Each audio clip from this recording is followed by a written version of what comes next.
gloria sea para ti, Señor.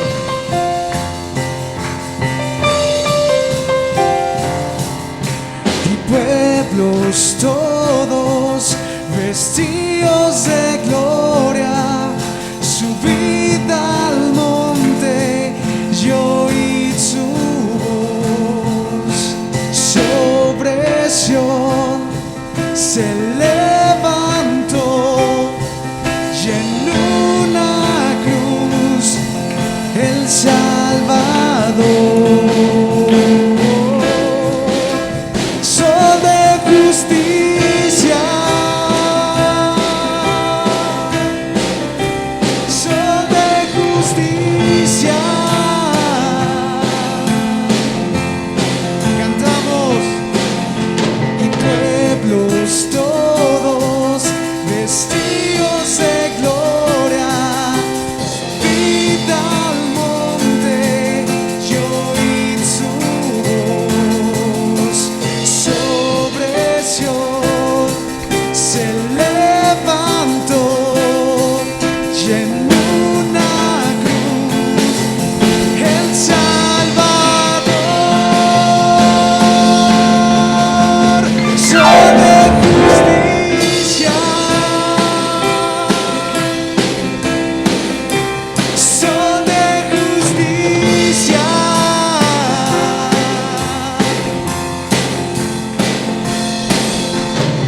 A la montaña más alta yo subiré cantando, yo cantaré.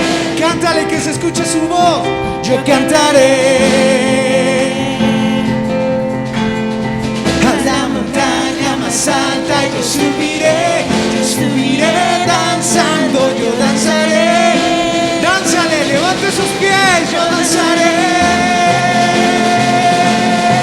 Yo subiré a la montaña más alta, subiré y no descansaré. Yo subiré a la montaña más alta, subiré y no descansaré. Yo subiré. Proseguiremos en conocerte,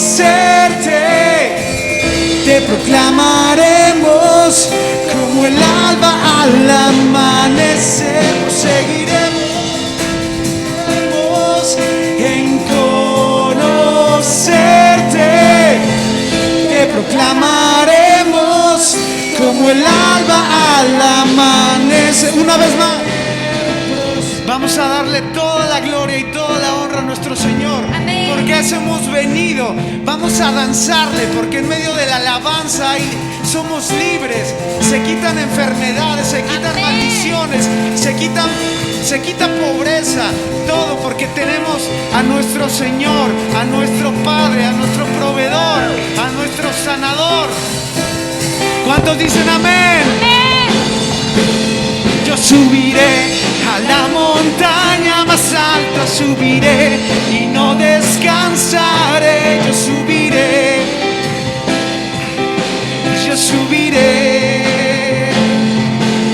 Yo subiré a la montaña más alta, subiré y no descansaré. Yo subiré.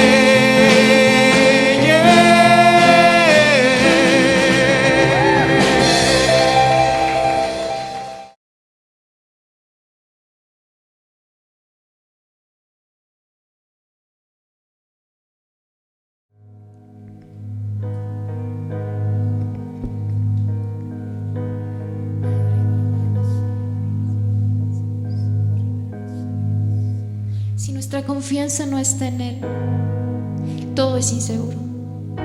Así que hoy en tu corazón, dile: corazón, que tu confianza esté en Él. Corazón, háblale a tu corazón y dile: confía en Él. Confía en quien es Dios. Confía en el único Dios. Confía. Ahí dile a tu corazón: confía en el que es soberano. Confía en el que te ha dado la vida. en el que te ha tenido hasta este punto. Recuerda todas las cosas buenas que Él ha hecho por ti. Hoy es un tiempo que debes de rendir al Señor con toda tu adoración. Ahí empieza, ahí adórale en tu corazón. Que nada te distraiga, hay tantas cosas por qué adorar al Señor.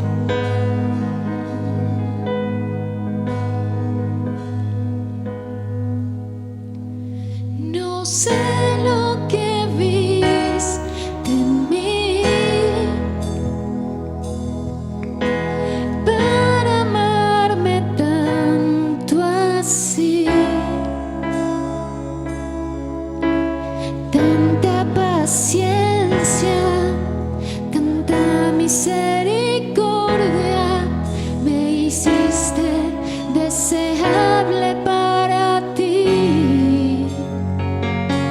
Me elegiste antes que dijera sí.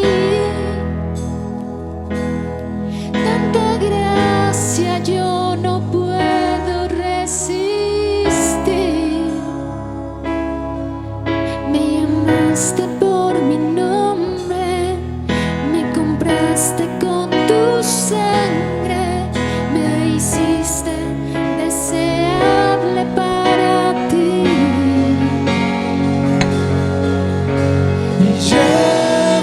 Llévame, Señor, a tus cámaras de amor, donde me enamoro más de ti.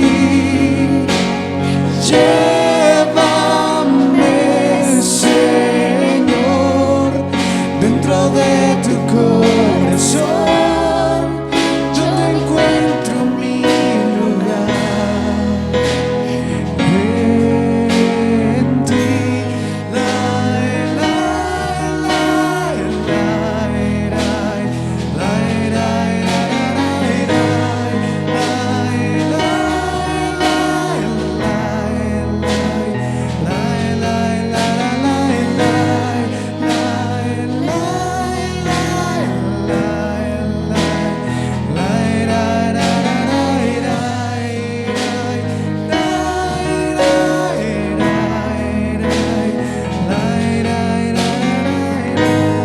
No sé lo que viste en mí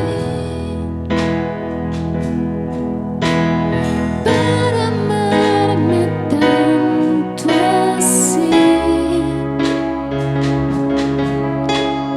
tanta paciencia, tanta misericordia, me hiciste deseable para ti. Me elegiste antes que dijera sí.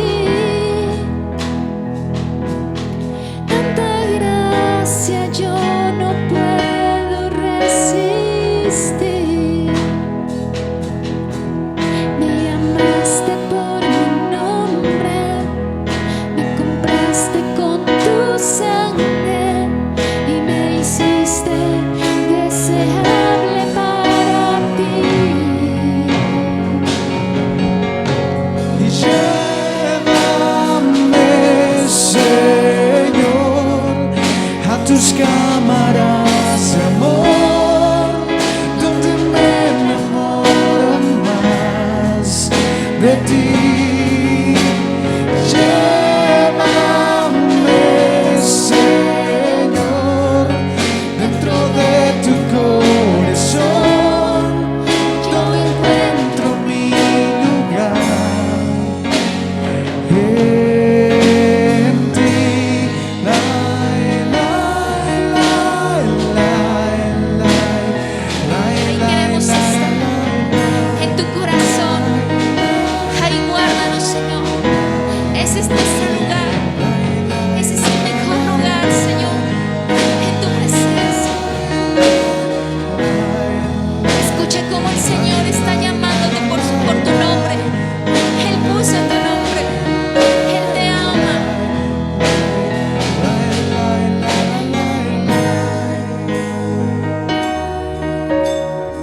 Hola, muy buenas tardes, todos sean bienvenidos. ¿Cuántos están contentos?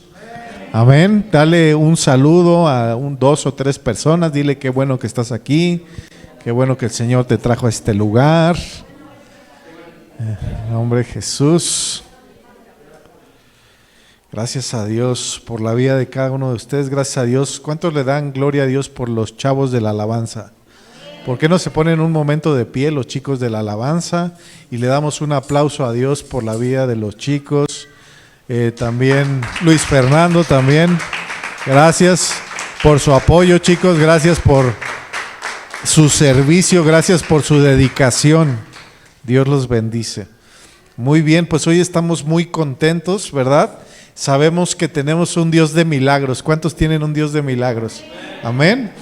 Hoy comenzamos esta nueva serie hablando de los milagros, hablando de Jesús, amén. Él es el hacedor de milagros, Él es la persona más poderosa, impresionante, preciosa que tenemos cada uno de nosotros, amén. Definitivamente podemos darnos cuenta que el ministerio de Cristo fue un ministerio poderoso, grande, ¿verdad? Un ministerio exitoso, podríamos decir, por el número, ¿verdad? Por la cantidad de cosas que Jesús hizo. La Biblia nos declara en uno de los evangelios que si todo lo que Cristo hizo se hubiera escrito, no hubieran alcanzado todos los libros para escribir lo que Jesús hizo. Imagínate lo que hizo en tan poco tiempo realmente, ¿verdad? Tú y yo sabemos 3 años de ministerio y podemos darnos cuenta de la gran revolución que Cristo hizo en sus tiempos, amén. ¿Y cuántos saben que Cristo es el mismo de ayer, de hoy y por los siglos, amén? Entonces Él sigue siendo el mismo, Él sigue haciendo milagros, Él sigue haciendo maravillas, Él sigue revolucionando la vida de las personas, Él sigue revolucionando nuestro corazón y llevándonos a conquistar, a alcanzar, a bendecir, a tocar a más personas cada día, gracias a Dios, amén. Vamos a comenzar este tiempo hablando un poco acerca de controversias. Di conmigo, controversias. ¿Sabes? Una de las estrategias que el diablo ha utilizado, ¿verdad? Es esto, es traer controversia hacia ciertas verdades del evangelio para que la gente no pueda tomar y disfrutar de lo que Dios tiene para ella. El diablo ha construido obstáculos, barreras en torno a su evangelio, al evangelio de la gracia. Él sabe muy bien que en el momento que la gente aprende a recibir de la gracia, entonces esa persona comienza a reinar en vida. Esa persona comienza a estar por encima. Esta persona empieza a tener victorias en las diferentes áreas de su vida. Por eso el diablo se ha encargado de hacer todo ese trabajo. Fíjate lo que dice en el Evangelio de Juan, en el capítulo 10, versículo 10. Juan capítulo 10, verso 10. Dice la palabra de Dios: el ladrón no viene sino ¿para qué? Hurtar, matar y destruir. Fíjate lo que dice la palabra. El diablo vino ¿para qué? Para robar, vino para matar, vino para destruir, vino para traer controversia en torno a lo que la palabra de Dios dice. Él quiere vernos arruinados, hechos pedazos. Él no quiere vernos reinar en vida. Él ha estado trabajando mucho para impedir que los creyentes reciban la abundancia de la gracia y el don de la justicia que Dios nos ha dado. La estrategia del diablo, como hace un momento te decía, es rodear de controversias las verdades de Dios para que el pueblo no se beneficie de la plenitud de sus promesas. Él levanta controversias como barreras alrededor de las verdades. Tú te puedes dar cuenta qué importante y poderosa es una verdad a través del número de controversias que el diablo levanta alrededor de esa verdad. La palabra nos dice en 2 de Corintios capítulo 2 versículo 11, dice: para que Satanás no gane ventaja alguna sobre ustedes, sobre nosotros, pues no ignoramos, ¿qué dice? Sus maquinaciones. La palabra nos enseña que no debemos ignorar sus maquinaciones, sino tenemos que saber que el diablo quiere interponerse para que el evangelio avance, para que el evangelio sea conocido y dado a conocer a través de nuestras vidas. La palabra nos enseña que cuando Jesús murió, dice la palabra que Él le aplastó la cabeza al diablo. Él le aplastó la cabeza y a la serpiente, y dice la palabra, nos enseña la palabra que, si recuerdas en el libro del Génesis, cuando Adán pecó, cuando Adán cometió pecado, dice la palabra que él se separó, Dios habló con ellos y le dijo a la mujer que el diablo, la serpiente, le heriría en el carcañar, hablando del sacrificio de Jesús. Pero dice que Jesús, que la simiente de la mujer, hablando de Jesús, dice, le aplastaría la cabeza al diablo. En el nombre de Jesús. Eso fue lo que sucedió en la cruz del Calvario. Por eso podemos darnos cuenta y descubrir que las estrategias del diablo siempre les falta creatividad. ¿Qué es lo que él está haciendo ahora? Es lo mismo que ha hecho en el pasado. Él no tiene creatividad, él sigue haciendo las cosas de la misma forma. Por ejemplo, cuando Dios estaba restaurando la verdad acerca de la sanidad en el cuerpo de Cristo, el diablo levantó un letrero que decía: eso es herejía, eso no es de Dios. Durante muchos años la iglesia retrocedió. La iglesia dejó de creer en las sanidades y en los milagros porque se les hacía un tema muy controversial. Y muchas veces nosotros, a veces cuando pasamos por enfermedades, a veces cuando pasamos por situaciones, se nos olvida y no tomamos la sanidad que Cristo ha ganado por nosotros. A veces preferimos ir con el doctor, y no estoy diciendo que sea malo ir al doctor. Está bien, porque Dios mismo es quien da sabiduría. Dios mismo es el que da la ciencia. Dios mismo es el que hace las cosas. Pero ¿sabes una cosa? Cristo pagó un precio muy alto para que tú y yo podamos ser sanos en el nombre de Jesús. Para que podamos tomar sanidad de Él, de su poder. Amén. Entonces nos damos cuenta cómo el diablo ha querido rodear esa verdad acerca de la sanidad con tanta controversia, con tanta religiosidad. Ve a decir: no, es que Dios sí sana a esa persona, pero Dios no me sana a mí. Dios es poderoso para sanarte, Dios es poderoso para levantarte. Necesitamos darnos cuenta que si el tema es peligroso y polémico, ¿verdad? Es porque el diablo lo ha querido cubrir de esa forma. Así es que mucha gente terminó pensando, o terminan creyendo, mejor olvidémonos de hablar de sanidad en la iglesia. En lugar de estudiar la palabra de Dios, en lugar de comprobar lo que Dios nos habla acerca de la sanidad, la iglesia retrocedió. No importa cuándo Jesús estuvo en la tierra. No sé si tú lo sabías, pero más de 2/3 del ministerio de Cristo estuvieron enfocados en la sanidad y en los milagros.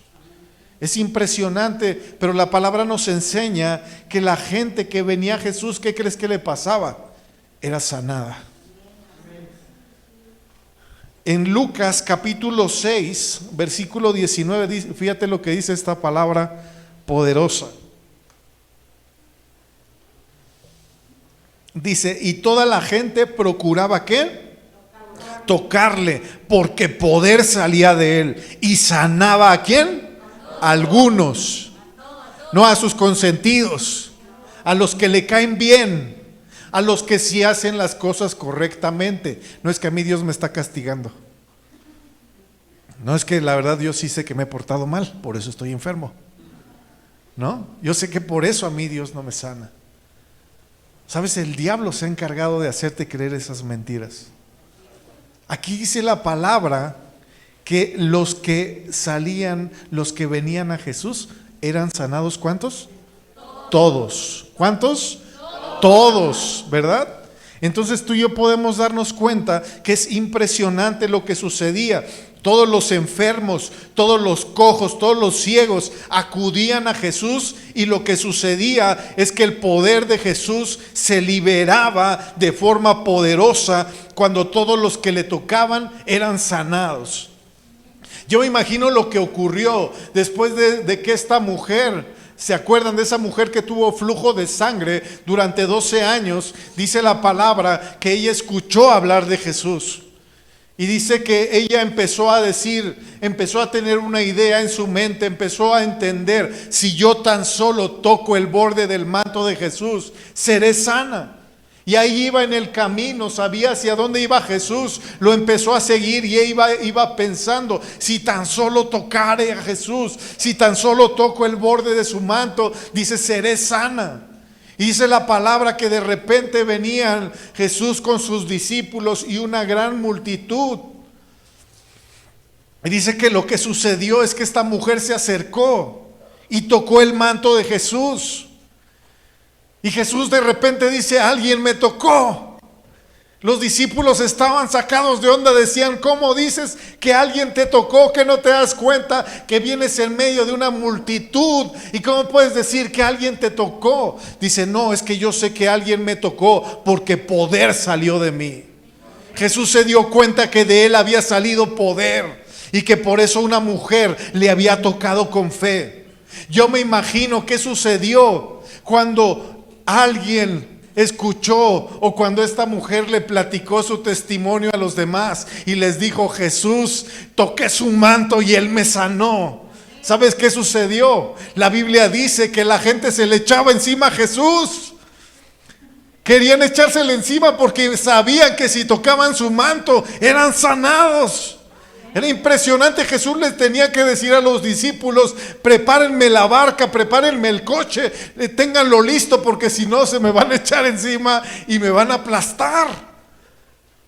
La palabra nos enseña que la gente se dio cuenta del poder de Jesús. No podemos seguir viviendo una vida donde no tomamos el poder de Cristo que está a disposición de cada uno de nosotros, que Él pagó el precio para que podamos tomar de Él. No podemos seguir viviendo la vida así. Tenemos que ser personas que, como esa mujer, tocamos a Jesús con fe, tocamos su presencia, tocamos, y poder, dice la palabra, sale de Él en el nombre de Jesús. Amén. Toda la gente procuraba tocarle porque poder salía de Él y sanaba a todos. Esta es una imagen poderosa para tener en mente si tú estás esperando alguna sanidad de parte de Dios. Sabes, el mundo no tiene la verdad. Sin embargo, lo que hace el mundo es que envuelve las cosas bajo ficción. Yo no sé si tú conoces personas, ¿verdad?, que hasta este tiempo siguen creyendo que existen los extraterrestres. ¿Cuántos conocen gente que dice: no, yo sé que hay extraterrestres? ¿No? Ya hasta hay un programa, ya hay programas, ya hay visiones que la gente ha visto acerca de ovnis, y hay gente que supuestamente ya ha visto extraterrestres, y todo eso sabemos tú y yo que es ficción. Pero sin embargo, nosotros a veces oímos todavía personas que lo creen. Por el otro lado, nosotros como hijos de Dios sí tenemos la verdad. Sí tenemos el evangelio de la gracia. Sí tenemos a Jesús, un Dios que tiene el poder para hacer milagros. ¿Y sabes qué hacemos? Envolvemos el evangelio como si fuera ficción. Envolvemos el evangelio y no lo compartimos, no lo proclamamos como un evangelio de poder, porque decimos: no, mejor no le digo que Dios la puede sanar, porque qué tal si no la sana. Mejor no le digo que Dios es un Dios de bendición y de prosperidad, porque qué tal si Dios no lo bendice. A veces dudamos del Dios que tenemos. A veces dudamos de que Dios pueda hacer la obra en las personas. ¿Sabes? Yo creo que por eso a veces no le compartimos a la gente. Por eso a veces no la invitamos. ¿Por qué? Porque decimos: no, pues mejor que sigan creyendo en los marcianos. En vez de que crean en Cristo.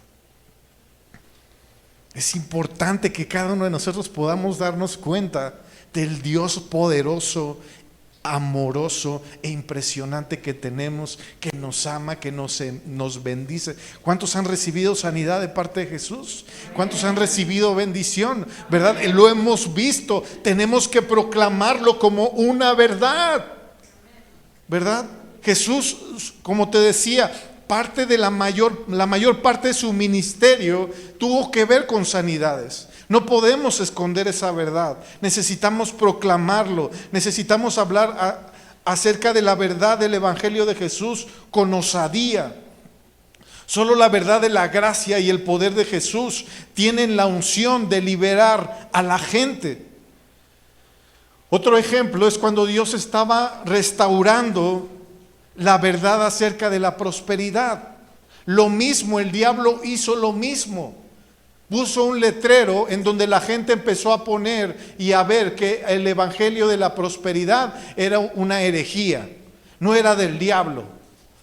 No sé si has oído eso de repente. Ay, viene un pastor que es de la prosperidad.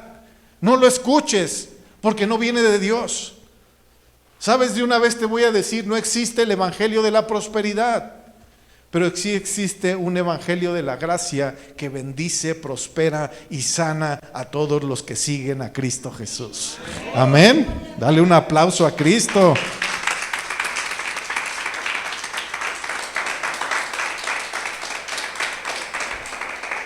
Las personas se alejaron de eso. Las personas empezaron a decir, no, mejor no hables de eso. No hables de prosperidad. Yo creo que si algo ha encerrado la cultura, ¿verdad? Es que tenemos un Dios de pobreza, un Dios que le gusta ver a la gente pobre. Pensamos que la pobreza tiene que ver con humildad, pero no es así. Tú y yo nos damos cuenta lo que la palabra dice. Por ejemplo, el Salmo 23 que dice, el Señor es ¿qué? Es mi pastor y a veces me van a hacer falta algunas cosas. ¿Cuántos se saben esa traducción? ¿Verdad? Algunos se saben esta traducción. ¿Saben por qué? Porque así lo viven. Pero no dice eso la Biblia. Bueno, cuando menos en la mía. En la mía dice, nada me faltará. En el nombre de Jesús, nada me faltará. Nada le hace falta a los hijos de Dios. Nada le hace falta a los que aman a Dios. A los que aman a Dios. Dice la palabra que Dios ha preparado cosas. Dios ha tenido planes. Dios ha preparado obras para que tú camines en ellas.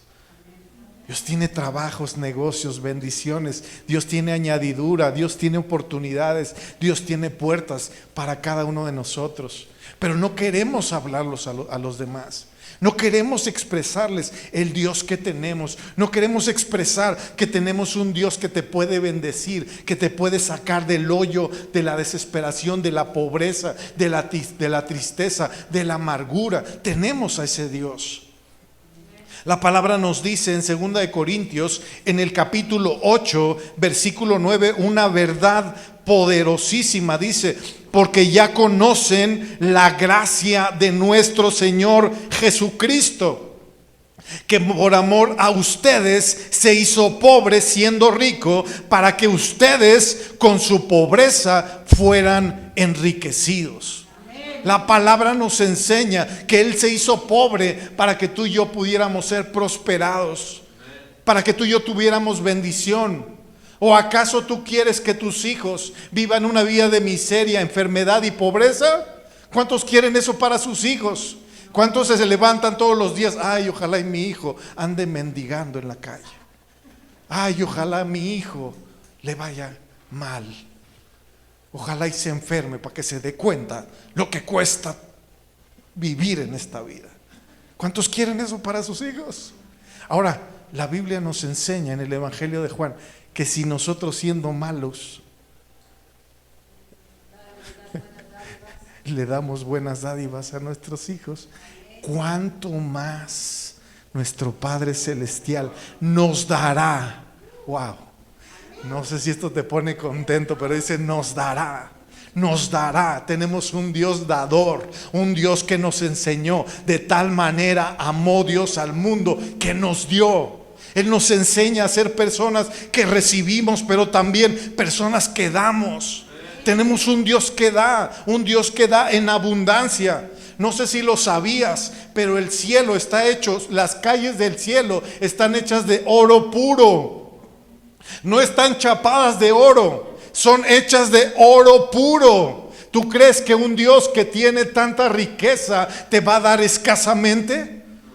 Tenemos un Dios que nos da en abundancia. Tenemos un Dios que suple, que no nos hace falta nada, que nos bendice, que nos guarda, sí que nos enseña, sí que nos lleva en un crecimiento, sí que nos lleva a madurar y a crecer, pero sí también no dejando de verse que Él tiene testimonio de que no le haga falta nada a cada uno de nosotros, a su iglesia. Tú y yo necesitamos proclamar estas verdades.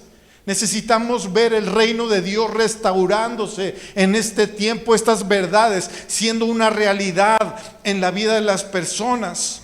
¿Sabes qué hizo la iglesia durante un tiempo? Se retiró diciendo, olvidemos esto es demasiado controvertido.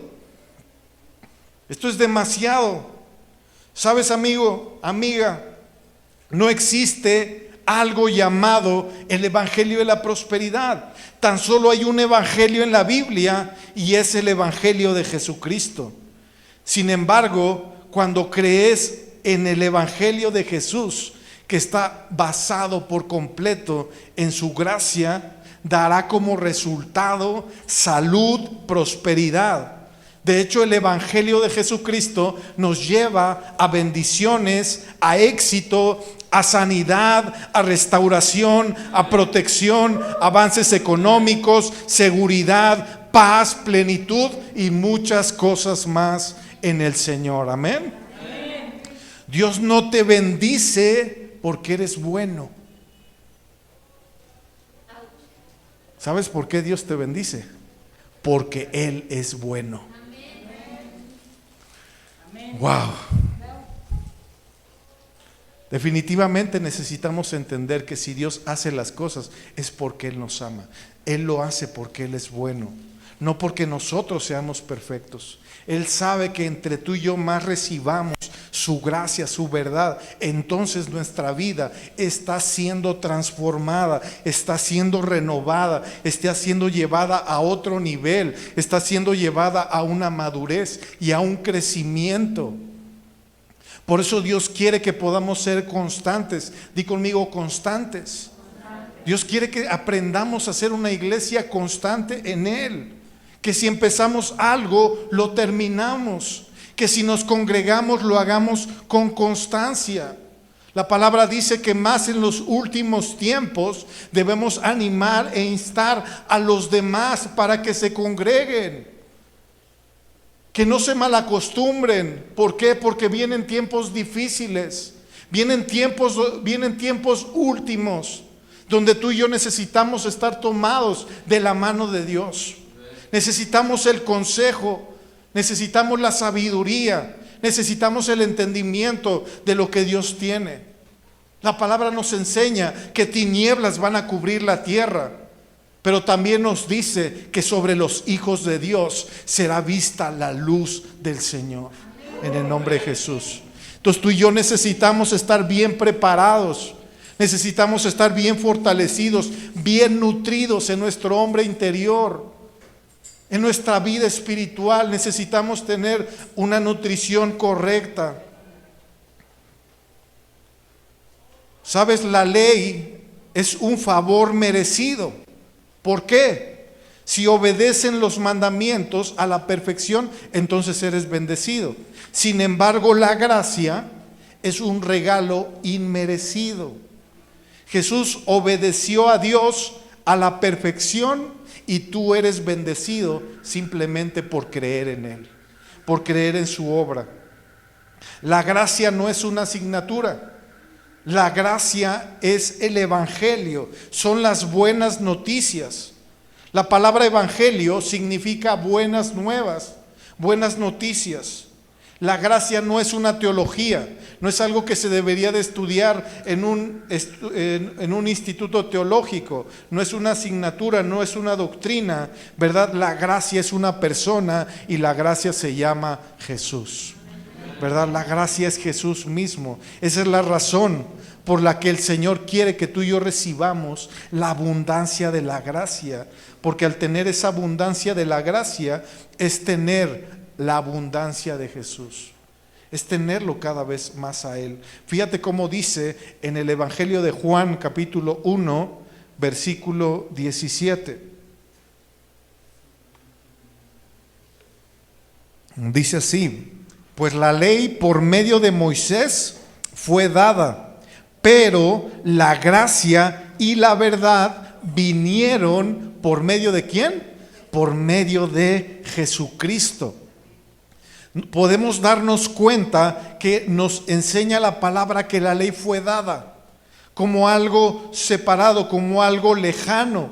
Pero dice, pero la gracia y la verdad vinieron por medio de Jesucristo. Lo que implica la ley tiene que ver con algo de distanciamiento, pero la gracia nos habla de una persona viniendo hacia nuestras vidas, que es Jesús mismo. Sabes, tú y yo nos vamos a dar cuenta, nunca se oye que de repente digan, ahí viene alguien que va a predicar de los 10 mandamientos, alguien que va a hablar de la ley. No lo escuches. ¿Cuándo has oído algo así? A la gente no le preocupa mucho cuando se habla de la ley. Al contrario, a veces a la carne le gusta que hablen de la ley, porque dices, bueno, pues si me esfuerzo, entonces sí. ¿No? Nos levantamos y cuando hacemos la buena obra del día, decimos, no, bueno, hoy sí ando con todo, hoy sí soy hijo de Dios. Pero si al otro día no hacemos nada, estamos derribados, destruidos, no, ya nos sentimos que estamos separados de Dios, que no valemos nada. Eso es vivir conforme a la ley. Pero Dios quiere que tú y yo vivamos conforme a su gracia. ¿Sabes por qué no hay controversia en contra de la ley o en contra de los 10 mandamientos? Se debe a que el diablo quiere que la gente viva en esclavitud de la ley. Él no quiere que sepa la gente que Jesús nos ha librado de la ley. En Romanos capítulo 6, versículo 14, si me ayudas con el teclado. Romanos capítulo 6, versículo 14 dice así: porque el pecado no se enseñoreará de ustedes, pues no están ¿cómo? No están bajo la ley, sino bajo la gracia. Esto es algo bien importante. Esta es una palabra que tú y yo necesitamos abrazar, porque lo que nos está enseñando es que entre más gracia recibimos, más poder tenemos para vencer el pecado. Vivir bajo la gracia no es pensar que estamos de acuerdo con el pecado. Vivir bajo la gracia es saber que no depende de mí, sino es la gracia de Dios a través de mí, la que estará dándome la victoria en contra del pecado, en contra de las debilidades, en contra de la tristeza, en contra de la pobreza. La gracia es la que nos da la fuerza, nos da la capacidad para poder vencer. Por eso la palabra dice que en Cristo ¿qué? ¿Somos qué? Somos más que vencedores. En su gracia no hacemos otra cosa que vencer. Así es que ¿cuántos vencedores hay aquí en esta hora? Wow. Hoy necesitas levantarte y vencer al pecado. Necesitas levantarte y saber que la enfermedad que crees fue vencida en la cruz del Calvario y hoy ya no tiene poder sobre tu vida, sobre tu cuerpo, en el nombre de Jesús. Así es de que si tú traías alguna molestia, alguna enfermedad que crees, ya está temblando, porque Jesús está aquí. El mismo que esa mujer tocó su manto y fue sanada, es el mismo Jesús que hoy está aquí. Él se ha dado cita en este lugar. Hemos estado orando, hemos estado clamando por tu sanidad, por tu libertad, por tu bendición. Y ¿sabes qué? Hoy Jesús Hoy Jesús vino, hoy Jesús se presentó en este lugar para decirte: yo estoy aquí para que tú toques mi manto, para que tú toques, para que me tomes de la mano y recibas tu sanidad, recibas tu milagro, recibas tu bendición, recibas el poder que necesitas para ser libre del pecado en el nombre de Jesús. Gracias, Padre. Él dice: yo no quiero que tú vivas como esclavo. Yo te he llamado a ser mi hijo, a estar por encima, a ser cabeza y no cola, a estar por encima de las situaciones. Padre, muchas gracias. ¿Por qué no te pones de pie? Vamos a orar, vamos a orar. Padre, en el nombre de Jesús, en el nombre de Jesús, Padre precioso. Gracias, Jesús. Gracias. Vamos a cantar, Aldo, si me apoyas con este canto de deseable. Vamos a cantarle al Señor. Y va a llegar el momento, va a llegar el momento en donde tú te vas a abrazar del Señor. No solo lo vas a tocar, te vas a abrazar de Él. Y vas a tomar ese milagro, y vas a tomar esa sanidad, y vas a tomar esa bendición que Dios ha preparado hoy para tu vida. Padre precioso, en el nombre de Jesús, derrama de tu presencia, derrama de tu gloria, Padre, sobre tu iglesia, Jesús. Aquí estamos, Dios. Aquí estamos, Padre. Oh, gracias, gracias, Jesús. Qué padre que te conectaste y hayas pasado este tiempo con nosotros. Espero que esta palabra haya sido de bendición para ti y toda tu familia. No olvides seguirnos en todas las redes, envíanos un mensaje, queremos conocerte y comparte con todos tus amigos este video. Nos vemos el próximo domingo.